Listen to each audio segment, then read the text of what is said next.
Stanley and Charlie are entering an abandoned house. The house is a mess and looks like it's been abandoned quite a while. So, this was a rich guy's house. This is a tiny house, and it's a shithole. Yes, it is. It's been robbed recently, and the guy died a few days ago from his injuries.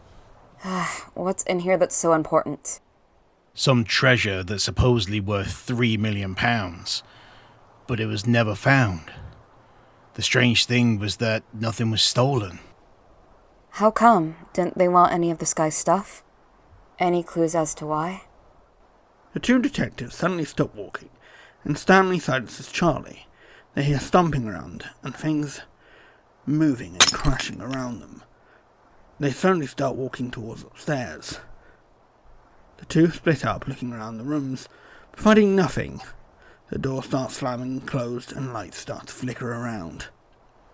Okay, if any kids are in here, joke's over. Police are here.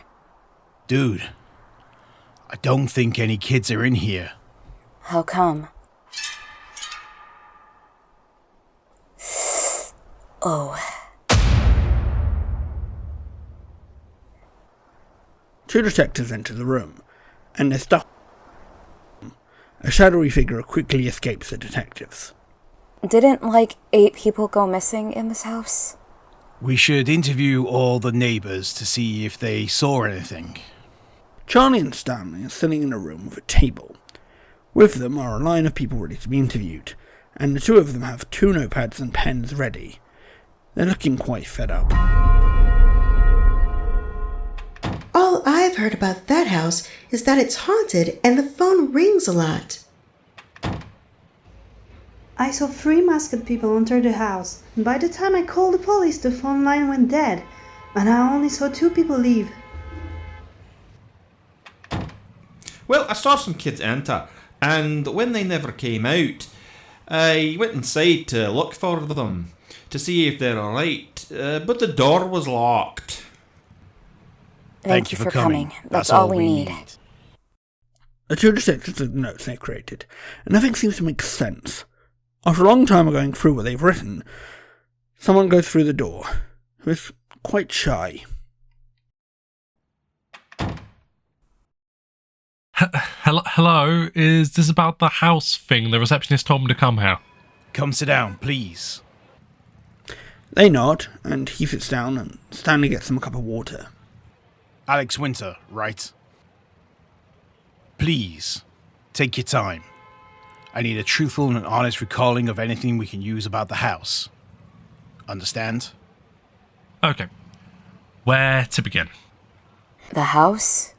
Alright, so after the guy moved into the house, his friends would turn up and go inside his house, and in the weeks following, less and less of his friends would visit.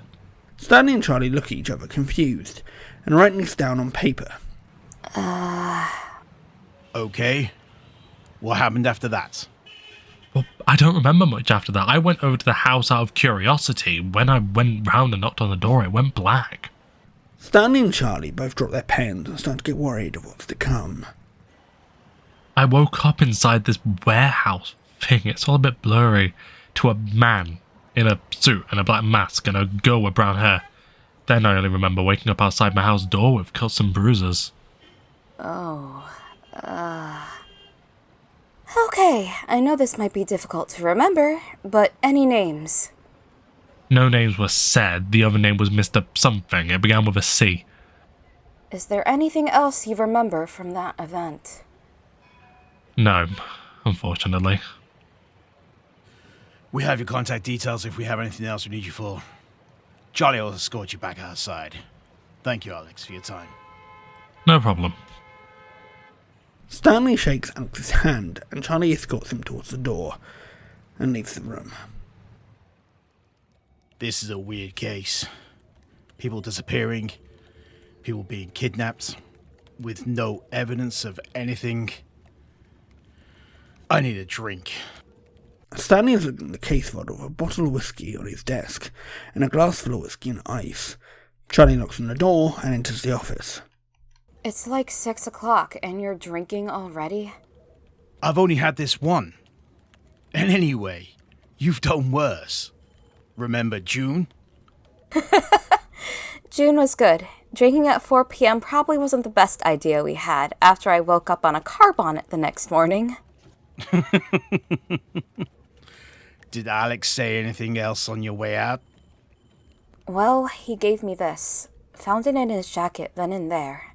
Very cryptic. Charlie hands over a letter to Stanley, which has very scribbly handwriting. It has the words, "Dead man run, Cadaver doesn't." He puts it down on his desk. Right. Once we find that thief, we're going to solve this Cadaver thing, and I'm going to put this to rest. Sounds good, Stan. Let's go to the pub and just chill and think this out. Can do. Let's do it. Alright. You're paying for the first round, though. I hate you so much. Fine. I'll pay it this once.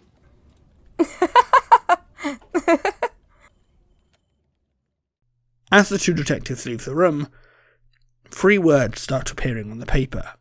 They read, "You should run."